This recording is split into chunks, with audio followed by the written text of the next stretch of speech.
कि हम चुनाव से पहले भी कह रहे थे, बहुत दिन से कह रहे हैं कि हरियाणा प्रदेश में कानून व्यवस्था की स्थिति चौपट हो चुकी है। जब हरियाणा प्रदेश में चौधरी भूपेंद्र सिंह हुड्डा के नेतृत्व में कांग्रेस पार्टी की सरकार थी, तो उस वक्त आप लोगों ने देखा होगा कि बदमाश कोई ढूंढे से नहीं मिलते थे। और आज हमारे जाने के बाद, हुड्डा साहब के जाने के बाद, आज बदमाश बेखौफ घूम रहे। और जिस तरह का वीडियो मैंने देखा है हिसार का, इस तरीके से बेखौफ बदमाश यदि शहर में घूमेंगे तो आप ये देखिए कि जान माल की सुरक्षा की जिम्मेवारी तो गवर्नमेंट की है। तो आज तक सरकार उन लोगों को गिरफ्तार नहीं कर सकी पुलिस। तो इसलिए हमने आपको बुलाया कि हम ये आपसे वायदा किया था चुनाव से पहले कि यदि हरियाणा प्रदेश में जिस दिन भी आप कांग्रेस पार्टी की सरकार बनाएंगे, कल हमारे नेता चौधरी भूपेंद्र सिंह हुड्डा का भी बयान फरीदाबाद से आज छप गया है। उन्होंने कहा कि सरकार आते ही 72 घंटे के अंदर अंदर या तो ये हमारी समान विचारधारा में शामिल हो जाएंगे या हरियाणा छोड़ जाएंगे। बदमाशों को बदमाशी करने के लिए हरियाणा की धरती पर कोई स्थान नहीं होगा। मैं हरियाणा प्रदेश के मुख्यमंत्री से कहना चाहता हूं, क्योंकि गृह मंत्री भी उनके पास, वो 200-300 पुलिस के लोग, ख्याल में 30 या 35 घराने ऐसे हैं जिनको थ्रेट मिली हुई है, जो पुलिस साये में जी रहे हैं, सांस ले रहे हैं और घर से बाहर नहीं निकलते। आज मेन कारण था कि कानून व्यवस्था की स्थिति में मुख्यमंत्री जी, गृह मंत्रालय उनके पास है, वो इस्तीफा दें या इसको नियंत्रण में लाएं, वरना हमारा इंडिया गठबंधन के लोग एक आध दिन में हम कोई और निर्णय लेंगे जो प्रजातांत्रिक तरीके से हम इस सरकार का विरोध करेंगे। आज तो हमने आपको बुलाया इसलिए क्योंकि कल ही जिस तरीके से शहर के लोगों ने, मेरे हिसाब से दलगत राजनीति से ऊपर उठ करके प्रयास किए जा रहे हैं शहर में, हम उनकी सराहना करते हैं। व्यापार मंडल के लोग भी हैं उसमें, दूसरे संस्थाएं भी हैं, सामाजिक संस्थाएं भी उसमें लगी हुई हैं। तो आज तो केवल इसका था कि लॉ एंड ऑर्डर हिसार में बिल्कुल खत्म।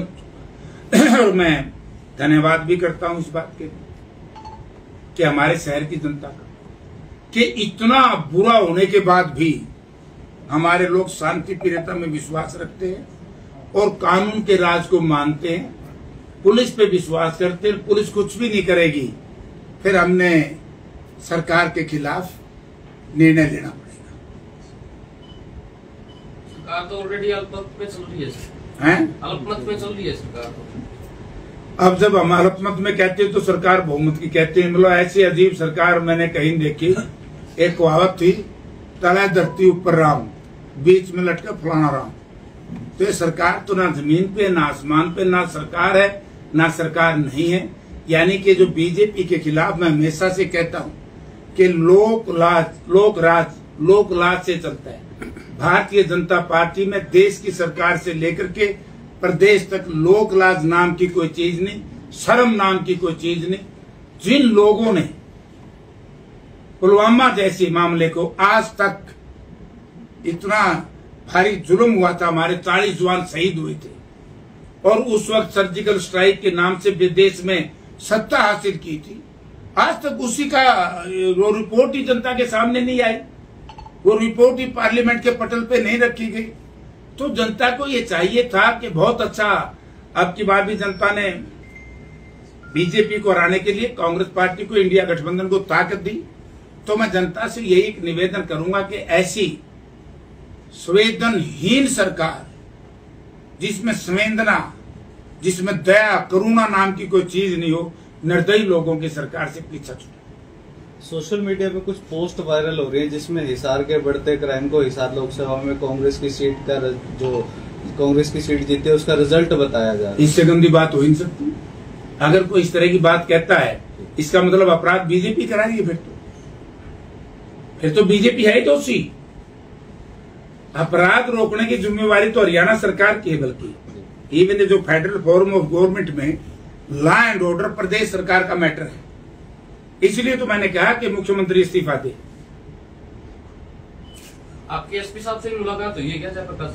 नहीं, मेरी मुलाकात नहीं हुई। हांडा साहब से मेरी टेलीफोन पर बात हुई थी, उसी दिन वो बदल दिए थे, क्योंकि हांडा साहब का भी एक सिस्टम था पहले एसपी का। चारों तरफ चलान कराने के लिए तो मैं 200 सिपाही ला रखे होंगे, बदमाशों को रोकने के लिए एक नहीं। अरे भैया चलान तो 2 दिन बाद भी हो जाएंगे। खास सबसे पहले बदमाशों की घेराबंदी करना, उनको पकड़ना, ये पुलिस की जिम्मेवारी है। इसमें पुलिस बिल्कुल फेल है आज तक। सोमवार को 5 करोड़ की फिरौती मांगी गई, मंगलवार को 2 करोड़ की फिरौती मांगी गई, फिर बुधवार को फिर 2 करोड़ की फिरौती मांगी गई। आज हालात ये हैं, नए नंबर से फोन आते ना तो ऑटो मार्केट वाले डरते हैं, फोन उठाएं या फिर ना उठाएं, कभी अगली धमकी। ऑटो मार्केट के लोग डरते, सारा हरियाणा डर रहा है आजकल। ये सही बात आपकी कि मैं ये कहता हूं, मैं उससे भी आगे बढ़ के कहना चाहता हूं कि मुझे शंका है कि ये जो अपराधी लोग हैं इनको कहीं न कहीं 100% सरकार का संरक्षण है। सरकारी संरक्षण के बगैर या सत्ता में बैठे लोगों के संरक्षण के बगैर इस तरह का अपराध आज तक नहीं हरियाणा में कभी हुआ, चाहे सरकार किसी की भी रही। ये पहली बार है इस तरह की हालत प्रदेश में हो रही है। तभी तो मैं कह रहा हूं कि मुख्यमंत्री ने सरकार छोड़ देनी चाहिए, चला ही नहीं सकता, फेल मुख्यमंत्री। जयप्रकाश जी का अगला कदम क्या रहेगा इसको लेकर? देखिए आज 5 बजे हम उनसे मिलेंगे, उसके बाद इंडिया गठबंधन के साथियों से बातचीत करेंगे और मैं व्यापार मंडल के लोग और जो हमारी सामाजिक संस्थाएं हैं, पहल उनकी है, वो जो करेंगे हम उनके साथ हैं, ठीक है कि नहीं? क्योंकि हम नहीं चाहते इसको राजनीतिक रंग देना। हम चाहते हैं कि शहर के सभी लोग मिलकर के दलगत राजनीति से ऊपर उठ करके एक लड़ाई लड़े सरकार के खिलाफ। मैं तो बीजेपी के साथियों से भी कहना चाहूंगा कि अगर थोड़ी सी इंसानियत और नैतिकता है, उन्होंने भी सड़कों पर आकर के लड़नी चाहिए लड़ाई। ये तो एक इंसानियत को बचाने की लड़ाई है भैया। सर आपने सबसे पहले कहा कि समान विचारधारा में शामिल हो जाएं या फिर हरियाणा छोड़ जाएं। हाँ, समान विचारधारा में शामिल हो जाएं, इसका क्या मतलब समझ में आया? भाई देश के साथ, प्रदेश के साथ शांतिप्रिय तरीके से रहे। ये तो कोई तरीका नहीं है कि आवे गोली चलावे, आवे टेलीफोन कर दे, 1.5 रुपये, बोला कमावे कौन और खावे कौन। हमारा कहने का है कि या तो वो जनता के साथ जिस तरह जनता जी रही है ऐसे जिए, बदमाशी छोड़े। नेट सेल में ही है कि वो बदमाशी छोड़े। अगर वो बदमाशी नहीं छोड़ते तो हरियाणा छोड़े, वरना फिर कानून अपना काम करे। सवाल तो ये भी उठ रहा है सर कि देखिए ऑटोमेटिक मैगजीन वाली गन्स आ रही हैं, इतना बड़े रोल के ऊपर असला बारूद आ रहा है, आ कहां से रहा है? मैं इससे आगे भी एक प्रश्न आपको करता हूं। यही तो मैं कह रहा हूं कि जिस पार्टी ने लाशों के ऊपर गुजरात में सरकार बनाई हो, गोंधरा कांड कितना बड़ा कांड था, जिस पार्टी के राज में पुलवामा जैसा कांड हुआ हो, आज उसी पार्टी का तो राज है यहां। इससे हम न्याय की बात कैसे कर सकते हैं? और इस पे विश्वास कौन करेगा? यानी कि आपको याद होगा, एक उदाहरण मैं देना चाहता हूं। चौधरी भूपेंद्र सिंह हुड्डा मुख्यमंत्री थे, एक हांसी में व्यापारी की हत्या कर दी थी, आड़ती की। देखो उन लोगों का क्या हर्ष हुआ। तो ये कर क्या रहे हैं सरकार वाले? और यहाँ का जो लोकल मिनिस्टर है वो क्या कर रहा है? उसकी जिम्मेवारी नहीं है। ये नकली हवाई अड्डे के उद्घाटन करने जुट रहे हैं, लाइसेंस नहीं है आज तक। मेरे साथ 5वीं बार कर दिया होगा, 8वीं बार हो गया, बैंक जमा शुरू हो गया। और भारत सरकार अब भी कहती है कि हमारे से तो इसका अभी लाइसेंस मिला नहीं है। मतलब सारे झूठों की सरकार है यार, झूठ बोल रहे हैं। जयप्रकाश जी देखिए, उन्होंने 1 हफ्ते का टाइम दिया था, 1 हफ्ता करीबन होने वाला है। 5 करोड़ की फिरौती मांगी गई थी। अब अगर कल को कुछ ऊंच नीच हो जाती है तो इसका जिम्मेवार कौन माना जाएगा? अभी तक वो व्यक्ति पुलिस के द्वारा पकड़े नहीं गए हैं, और जिस व्यक्ति को फिरौती मिली है, फिरौती मांगी गई है, जिससे वो बेचारा डरा बैठा है। इसका जिम्मेवार होगा हरियाणा प्रदेश का गृह मंत्री, क्योंकि गृह मंत्री की जिम्मेवारी है। गृह मंत्री जिम्मेवारी लगाए, जिस भी पुलिस अधिकारी की या जो भी टास्क फोर्स बनानी है, एसटीएफ बनाना है, स्पेशल टास्क फोर्स बनानी है, ये उसकी जिम्मेवारी है। आप ये देखिए, एक दलित नेता जो चीफ मिनिस्टर थे दलित समाज के, झारखंड के, कल क्या फैसला दिया वहां के झारखंड के हाईकोर्ट ने कि इनके खिलाफ ये केस ही नहीं बनता। उनको तो बिना केसों के जेल में डाल दिया गया। और जो पेशेवर अपराधी हैं वो बेखौफ होकर के इनसे गिरफ्तार नहीं हो रहे। तो यही तो हमारी लड़ाई है, मतलब शर्म की बात है सरकार के लिए। और हमारी पार्टी और हमारा जो गठबंधन है, हम शहर के लोगों के साथ मिलकर के जो लोग कहेंगे आज हम सबसे मिलेंगे और उसके बाद अगला कदम हम मिलकर के उठाएंगे। अगर उन व्यक्तियों को ना पकड़ा गया और जिस व्यक्ति को फिरौती मांगी गई है वो डरा बैठा है, इसका मतलब वो अपने पैसे का इंतजाम पहले तैयार रखे। अगर पुलिस उन व्यक्तियों को नहीं पकड़ पाती, बदमाशों को नहीं पकड़ पाती। नहीं, ये तो नहीं मैं कहूंगा। देखो, इनको पैसे क्यों दिए जाए? लोगों के खून और पसीने की कमाई है, ये पुलिस की जिम्मेवारी है। और यहाँ पर कुछ भी अनहोनी होगी तो हम तो सीधा गृह मंत्री को दोषी मानेंगे और जनता भी गृह मंत्री को दोषी मानेगी। हम पुलिस को दोषी क्यों माने? गृह मंत्री दोषी है, वो लगाए फोर्स जितनी मर्जी लगाए। एनआईए वालों ने, नेशनल इन्वेस्टिगेशन जो एजेंसी है, उसने कितने लोगों को गिरफ्तार किया पिछले दिनों? क्या कोई रिजल्ट आया उससे? कितने लोगों के घरों से, क्रिमिनल्स के घर से हथियार बरामद हुए? उसका कोई लाभ हुआ क्या? थोड़ा सा बता दो।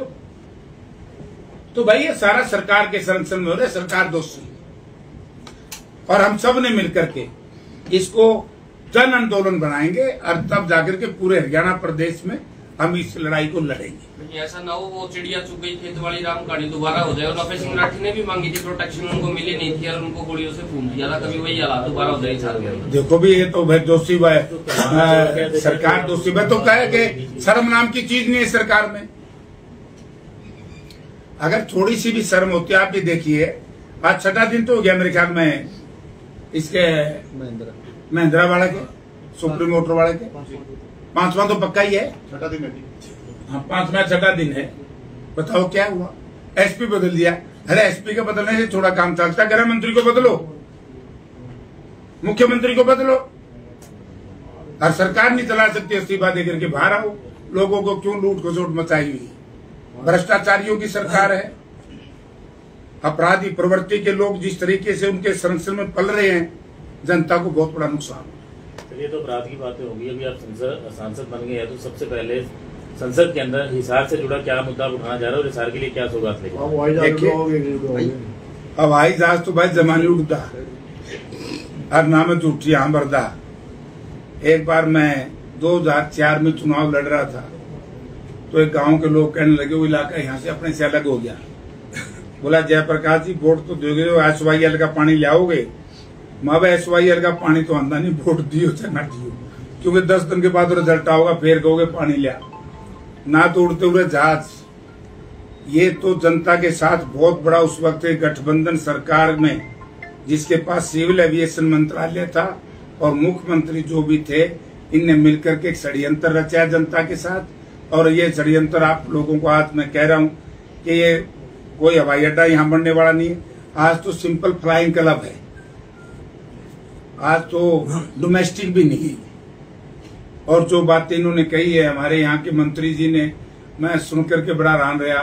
बोला एक फ्लाइट जाएगी अयोध्या में, एक जाएगी बनारस में, एक जाएगी चंडीगढ़ में। आप ये बताइए कि कितने ऐसे लोग हैं हिसार के इलाके के कि वैसे भी वो बनारस कितने जाते महीने वैसे, क्योंकि ये तो एक साहूकार परिवार के लिए शायद ये 7000 एकड़ जमीन इकट्ठी कर दी। और एक दिन आपको ये संदेश मिलेगा कि ये जो हवाई अड्डा है ये हम प्राइवेट एक कंपनी को दे रहे हैं, कॉर्पोरेट हाउस को, और वो यहाँ हैंगर बनाएगा। क्योंकि उन्हें सारे दिल्ली के देश के हवाई अड्डे ले लिए ना, एयरपोर्ट। एक दिल्ली वाला बच रहा है, दिल्ली वाला बचते, दिल्ली में जगह कम है। ये एक परिवार के लिए इंतजाम हो रहा है, जनता के साथ धोखा। तो आप संसद में पहुंच ही गए हैं, तो असलियत पता लगा ही सकते हैं वहां जाकर। 100% लाएंगे, क्योंकि इस सेशन में क्वेश्चन आवर नहीं होता। हम क्वेश्चन लगा नहीं सकते, ना हम इसमें पूछ सकते। तो जैसे ही अगला सेशन आएगा हम इसको प्राथमिकता के आधार पर यह करेंगे। एक हमारा और पेंडिंग है मामला भारत सरकार से संबंधित। हमने जो थर्मल पावर प्लांट लगाया था, क्योंकि पावर दोनों